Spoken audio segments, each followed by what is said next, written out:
look at positioning for individuals who have COPD, GERD, or any kind of swallowing difficulties. The most important consideration is that the head of bed is going to be raised. So with GERD, especially after meals for about 45 minutes, you want them to be elevated. So you're going to raise the head of the bed, okay? And I like to raise the knees just slightly so they don't scoot all the way down. So you're going to raise the head of the bed, and if necessary, use pillows to prop them up.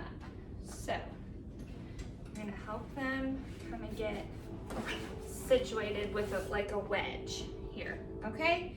For COPD, when you're supine and you can't clear all that fluid that's sitting on your chest, it starts to feel like you're suffocating. So a lot of times we'll prop our individuals with COPD up. You'll hear that your patients with COPD sleep in an armchair so that they can be elevated. So it's going to be similar to this position. You don't want all the way at 90 degrees, but to where they feel comfortable and like they can comfortably breathe.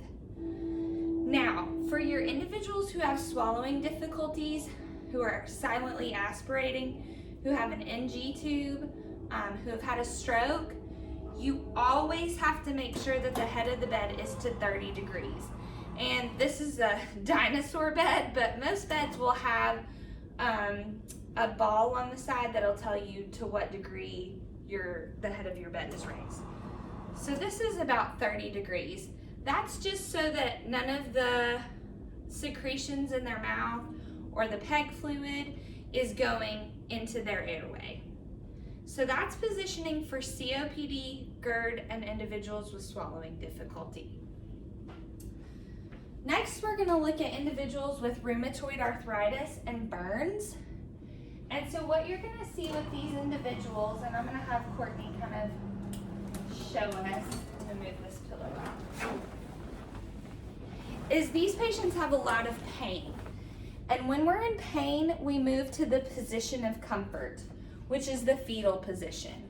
So you see there's lots of flexion at the hips, there's flexion at the knees, they're plantar flex typically at the ankle, and all of the upper extremity is flexed. You'll tend to see the neck flex down and in. So this is just our position of comfort as human beings.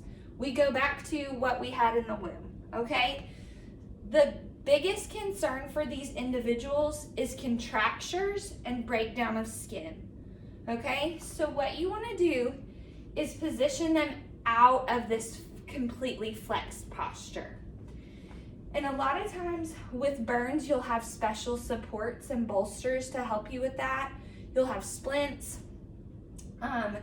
With patients with rheumatoid arthritis, because there is so much pain, you need to use soft things, okay?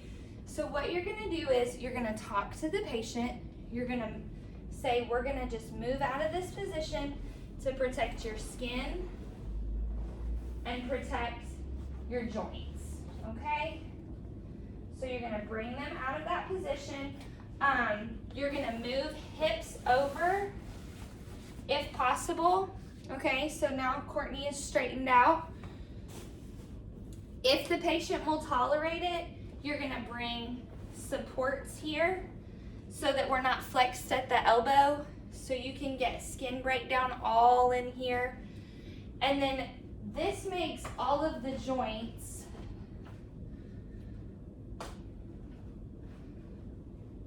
patent so that they can function later on, okay? It's very hard to function with this completely flexed posture. You can also raise the head of the bed if they'll tolerate it, but you don't want to go too much because you can get that hip flexion contracture. So you're going to be educating family on bringing them out of that position of comfort, which is sometimes really hard. Prior to doing any of that positioning, ask about pain medication. Make sure that they've had it in the last 30 to 45 minutes, and then you're going to talk them through it the entire time. Okay? So that's individuals with burns and rheumatoid arthritis. The last one I want to look at, oh, nope, we have 2 more. So let's do hip replacement. So if they've had a total hip arthroplasty, they're going to have global hip precautions. And those hip precautions are, don't cross your legs, okay? Don't bend your hip past 90 degrees, and don't turn your toes in, okay?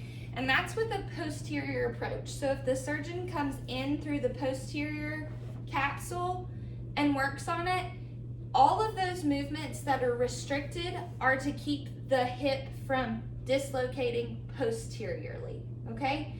If the patient has an anterior approach, the hip precautions are flipped, okay? Anterior approach is much less common, but you're not gonna hyperextend the hip.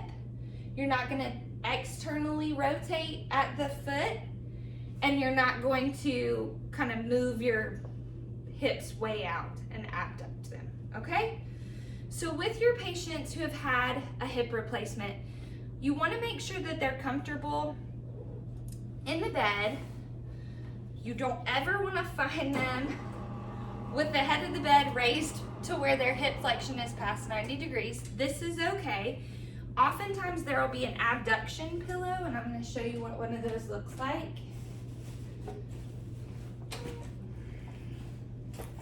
If I can.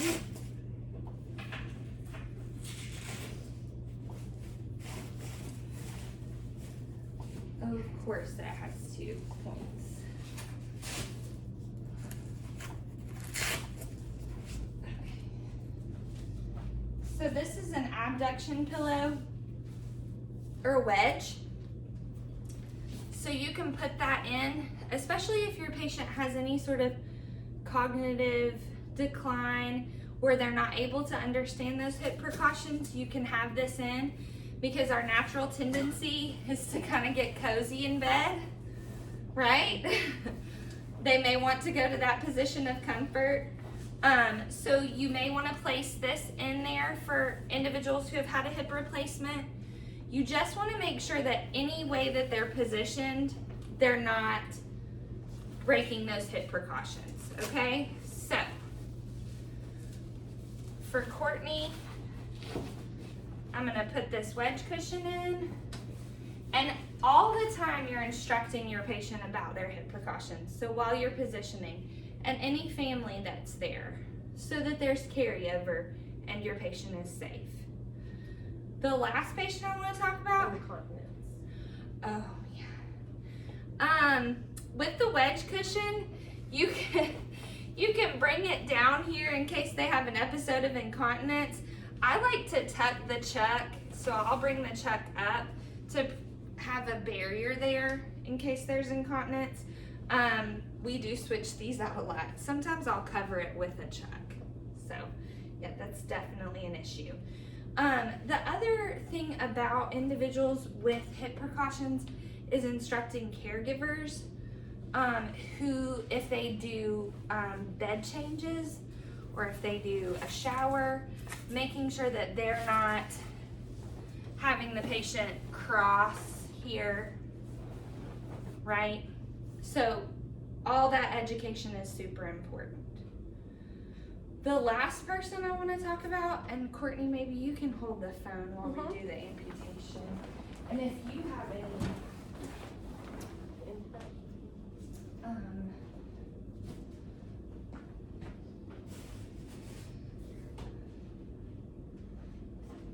is an amputee. Okay, so I'm gonna have you position the patient, and I'm just gonna talk. So I'm gonna show you this from above. Let's see. Okay, so we have a transtibial amputation and a transfemoral amputation here. The most important thing is maintaining those joints. So the knee joint and the hip, okay? So this patient is gonna be functioning with a prosthetic, hopefully, and you wanna get them through that acute phase so that then they can eventually think my phone's upside down and the video's upside down. Just gonna turn that. Okay. So you want to maintain those joints so that when they do eventually get a prosthetic that they're able to use it. So I'm going to have Courtney show you here.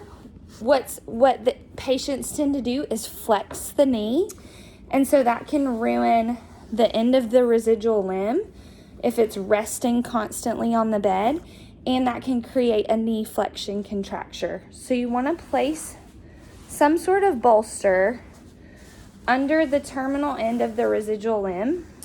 But not under the knee. So you want the knee to be an extension rather than putting it here where it would be in a flexion and then hanging over the pillow. This is going to be more comfortable because naturally a flexion pattern is more comfortable, but that's going to have a higher risk of a contracture. So you're going to put this, rest it here so that they are in an extension here, and maintaining the integrity of this joint.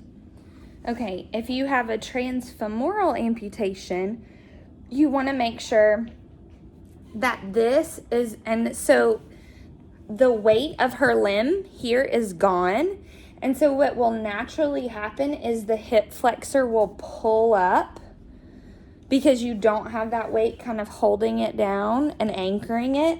So you want to make sure that that patient knows that there's a high risk for hip flexion contracture. And what you can do is position this high on the thigh. So this pillow's kind of too big for it, but